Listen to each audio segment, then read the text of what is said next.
Aujourd'hui, quand je pousse la porte de ma salle de sport, j'ai plus l'impression d'entrer dans un plateau de tournage TikTok que dans un lieu d'entraînement. Il y a des trépieds dans chaque coin. Des gens qui bloquent des machines pendant 15 minutes pour refaire une prise où ils sourient en soulevant des charges ridicules. D'autres qui passent plus de temps à ajuster leur filtre Instagram qu'à ajuster leur position. Et là, je me demande sérieusement, que sont devenues nos salles de sport? Parce qu'à la base, c'est un endroit pour se dépasser, pour se renforcer, pour s'endurcir. Un endroit pour se reconnecter avec soi-même. Et aujourd'hui, c'est un putain de théâtre. Un endroit où on vient plus pour progresser, mais pour être vu. Et le pire, c'est que c'est pas seulement gênant, c'est aussi dangereux. C'est devenu une pollution, un poison, une infection. Et le pire dans tout ça, c'est qu'on le tolère. Clairement, si vous êtes venu pour écouter des choses positives, vous n'êtes pas au bon endroit. La salle de sport, c'est devenu littéralement un plateau de télé. Avant, quand tu rentrais en salle de sport, tu cherchais un banc libre. Maintenant, tu cherches un endroit sans caméra. Tu veux faire du développé couché? Tu dois attendre que Kevin termine son Chest Day Aesthetic Slow-Mo pour son Insta. Tu veux faire des tractions? Bah non, parce que t'as Chloé qui prend 37 selfies sous le bon angle avec la lumière naturelle à 18h47. Parce que tout simplement, c'est plus flatteur. Mais c'est pas ça qui est absurde. Ce qu'il est réellement,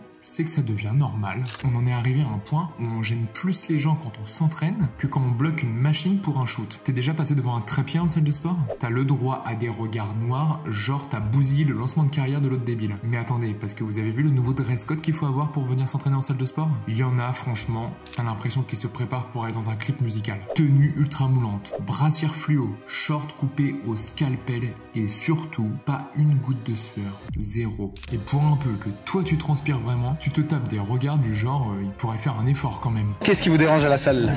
Les gens qui transpirent. Qu'est-ce qui te dérange à l'école?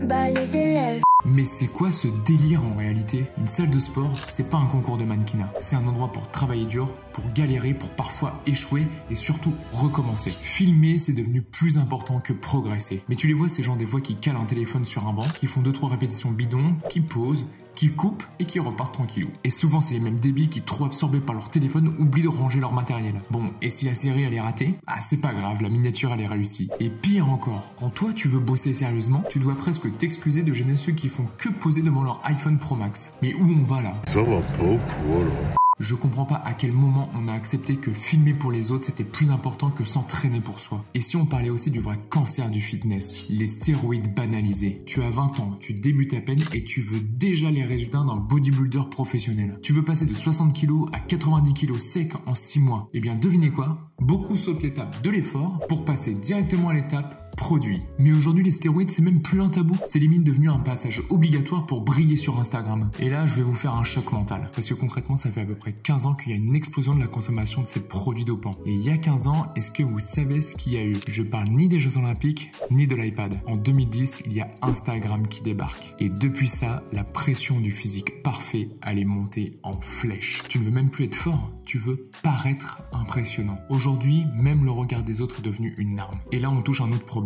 Le regard des autres, c'est devenu une barrière, un frein, un poison. Tu veux essayer un nouvel exo? T'as peur qu'on se moque de toi. Tu veux reprendre après une blessure avec une charge légère? Tu sens déjà les yeux dans ton dos comme des flèches silencieuses qui s'y posent délicatement. Et quand t'es débutant, laisse tomber, ça encore pire. Si t'as le malheur de pas faire un mouvement parfait, que tu passes derrière quelqu'un qui filme, eh bien bim, t'es sur TikTok en 4 secondes avec une musique ridicule et des commentaires du style Matt le fragile, comment il galère, MDR. Et oui, je parle de vous, les moqueurs, les trolls, les juges de l'ombre là. Parce que oui, il y en a qui se croient drôles avec leurs vidéos fail. C'est ceux qui balancent des compiles avec des gens qui tombent, qui se ratent ou qui se blessent. Eh bien bravo, outre le divertissement, vous participez grandement à la destruction de l'image du sport. Parce qu'avec ça, vous dégoûtez simplement ceux qui veulent essayer. Vous faites peur à ceux qui osent enfin se lancer. Mais un jour, attention au karma parce que ça pourra bien être vous. Parce qu'après tout, on est tous le débutant de quelqu'un, croyez-moi. On a tous fait une erreur, on a tous eu l'air con au moins une fois dans notre vie en salle de sport. Et surtout, on a tous été débutants. À tous ceux qui pensent que tout le monde te regarde. Attention spoiler,